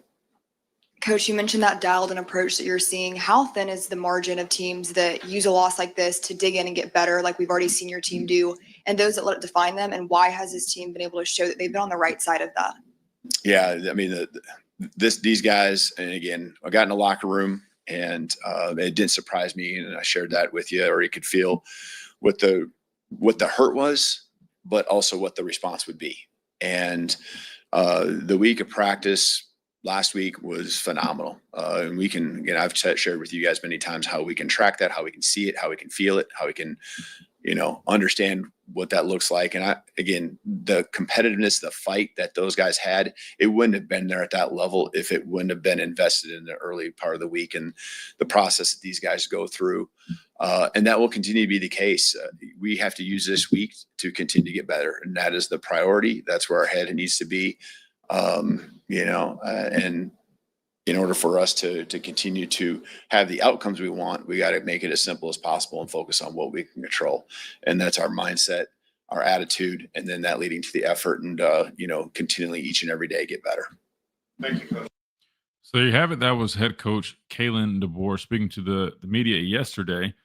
Chase, we can do this since we're already so close. We can just combine breaks real quick. Now, since we heard from Kalen DeBoer from yesterday, we don't have enough time to hear from Kane Womack, but there were player interviews post-practice today, and I know one that was short enough that we could hit was Jam Miller. So we can hear from him. I think actually either Jam or Nikhai Hill-Green. You know what? Nikhai Hill-Green popped up first. And it's about the same duration in terms of the video. So let's do that. We'll hear from Nikhai Hill-Green. The reason I want to hear from him is because, to be fair, man, he's been playing some really good football. Me and Clint were just talking about that. So let's hear what he had to say speaking to the media post-practice today. We're just ready to bounce back. What do you know about Eastern Illinois? I got two quarterbacks. One's a runner. The other can pass pretty well. They're solid. Got good backs. Some speed on the outside. We just got to be ready and be sharp. Senior day this weekend, just what's it meant to you getting to come here and those two? Guys like TK, D-Law, I respect those guys, and I hope it's not the last time we take the field together in Bryant-Denny. And I just love Alabama. I love the people, and I love the city of Tuscaloosa. So I'm forever indebted to this place for giving me an opportunity. And, yeah. Nikhai, obviously, defense had a strong game against Oklahoma with a few opportunities where it could have gotten a takeaway. What are some of the, points you guys are making to make sure that you can capitalize on this time around? Yeah, just we view ourselves as an elite defense, and elite defenses get takeaways. So especially me, I got to catch the interception that came my way and a few other key plays that I could have made and other guys could have made. just elite defenses. We're on all the time. That's what we're harping on. How about senior day? Could you ever imagine coming to a place like this growing up? Or was that always in the back of your head? So other people around me had the confidence in me to be at a place like this, but I really didn't. So it's kind of surreal being here and just experiencing it. Why didn't you, and when did that confidence sort of come? I would say in high school, I started as a freshman, and that's when it kind of started. And everyone was looking at me like I was going to be the next big thing. So that's when it kind of started in high school. You've seen Daniel Hill do some good things recently for the offense. Your view going against him in practice, what does he bring to the offense when he's running the ball? Yeah, just his preparation. He's the same guy every day. So it's really not surprising what he does in the game because he does it at practice. And, yeah, I'm proud of him, and I hope he just keeps improving. What has been the main message to just everyone coming off a tough loss against Oklahoma, but knowing that everything's still in front of you for the rest of the season? Just focus on the process. Don't waste a second of any day, and don't take a day for granted. So really our process, and just focus on getting better each day, and not focusing on outcomes, focusing on being process oriented. A lot of people in the national media have said Alabama's not a championship contender after this loss to Oklahoma. How do you respond to those comments? I don't. I honestly, I just tune all the noise out, and I don't focus on what they say because they said we weren't going to win this many games after week 1. So I just focus on our process and focus on continually getting better. So, does it feel like whiplash that one game changes the whole narrative around the team at a place like this? Not really, because we harp on it so much. Like, we can't take things for granted because we're Alabama, we're everyone's Super Bowl. So we preach that every day. So it's not really any play can change your season. That's how we look at it. Was there a difference between just this loss and the Florida State loss just in the locker room? Honestly, after the game, we're on to the next. Like, you can't go back. So I don't even remember, honestly. We're just on to the next after the game. You mentioned Eastern Illinois having 2 quarterbacks, one that's going to run. How have you felt about the way you guys have played against mobile quarterbacks, and we're going to be the keys to keeping him in check? Really just being gap sound and doing our job with a running quarterback. You can't try to do someone else's job. So really just every 11 guy on the field doing their job and just being in our gaps. Last 2. Conference championship games in college football are kind of almost being talked about as a burden now. How does the team view that? And is that one of your goals? Are you guys trying to make that SEC championship game? I mean, I'm not really worried about a conference championship. We got to win out. So I'm just focused on these 2 games. Sorry if you've been asked about this, but are you going – what is with every goal kind of coming up, still a lot to play for, things like that, what is your relationship with the senior day? Like, do you allow yourself to reflect on how far you've come, like your journey, or kind of how do you approach that? It's kind of like I have so much respect for these seniors and just this place that I just want to win out and really like not focus so much on senior day, but just focus on improving so that we can play more games. So there you go. That was Nakai Hill-Green speaking to the media after practice today. We'll conclude our Talking Tuesday edition of the Miller's Edge right here, Tide 100.9, 1230 WTBC, presented by the Good Feet Store, America's Arch Support Experts. Looking forward to doing it again tomorrow with you guys right here at 11 a.m. Central Time, and we will see you guys then. Big thanks to Chase and Reed behind the glass and all our listeners per usual. We'll see you guys tomorrow.